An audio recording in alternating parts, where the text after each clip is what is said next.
Salut à tous et bienvenue sur cette nouvelle chronique. J'espère que tout le monde se porte bien.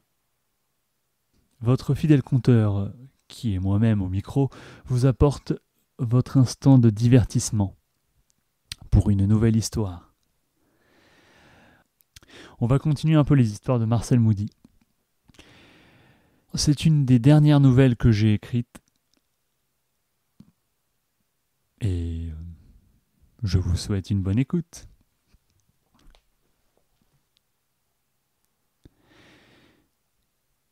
C'est vraiment cool de voir tout le monde ici, me dit Ed.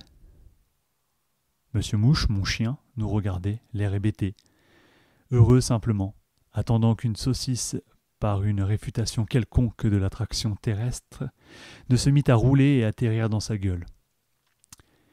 Bien sûr, Monsieur Mouche n'élaborait aucun calcul dans sa tête, et c'est pour ça que je l'aimais, plus que quiconque.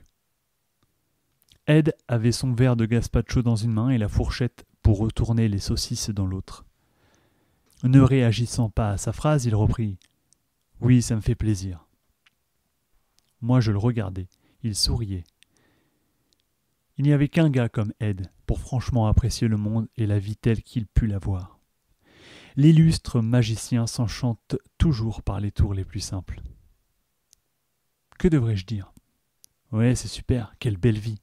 Et sourire de candeur ? Non, trop timide et pudique, je lançais lâchement. Ouais, c'est cool, ça fait plaisir. Je n'étais pas Ed. Je n'étais pas ce bon gars si simple et bon que tout le monde aimait. Cet homme presque fantasque qui aimait la vie. Le fantaisiste du monde réel. Je n'étais que Marcel, le perturbé qui aimait les gens et qui détestait leur présence. J'étais l'enfant qui se méfiait du monde, après avoir pris une rouste, continuant pourtant de rêver lorsque je me retrouvais seul.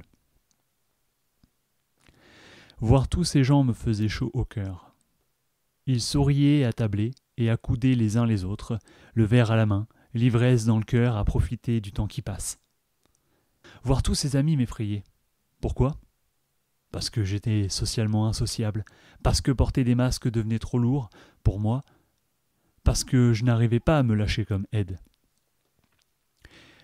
Je croisais le regard de ma Rose, toujours aussi étincelante. Chaque regard que je posais sur elle me faisait voir mon avenir, et je souriais. J'oubliais ma nonchalance.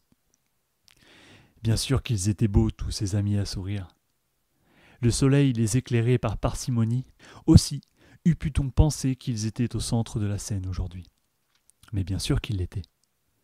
C'était bien la tablée de l'humanité, celle dont je n'avais pas peur. Des amis qui parlent et pleurent avec leur cœur, autant qu'ils le pouvaient. Fred qui se levait pour un énième discours inutile avec sa longue perruque juste pour raconter de la merde. Rose qui riait avec son rire imposant et enchanteur, qui faisait plaisir à entendre. Ces bandes de swingers délurés qui, pour un rien, se mettaient à valser. Ces amis discrets qui analysent, sachant écouter plus que quiconque. Ces looks atypiques, ces artistes iconiques. Oui, en un instant, à les contempler, on oubliait que le monde tournait. On oubliait les guéguerres et on appréciait. Ed reprit, avec une question qui avait pour but de faire la conversation. « Tu penses qu'on est combien ?» Alors je comptais à sa place et je lui répondais « On est 20. » « Tu as bien fait de faire la fête pour ton anniversaire. »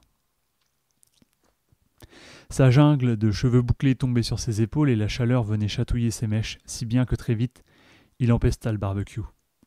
Mais alors moi aussi.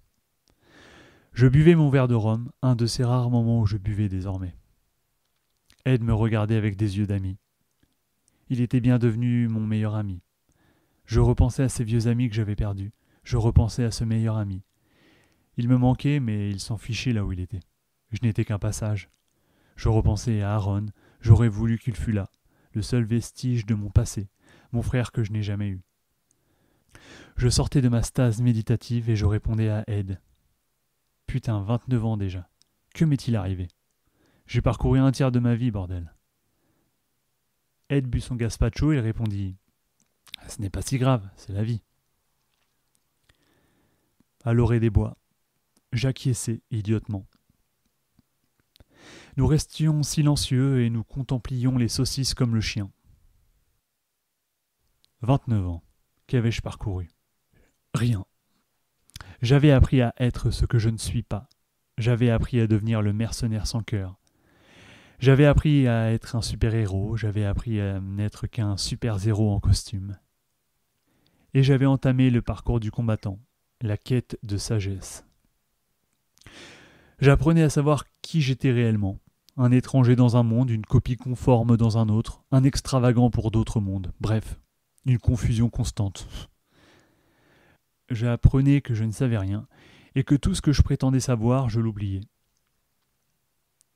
Pendant ce temps-là, les saucisses flambaient, parce que la graisse alimentait les flammes.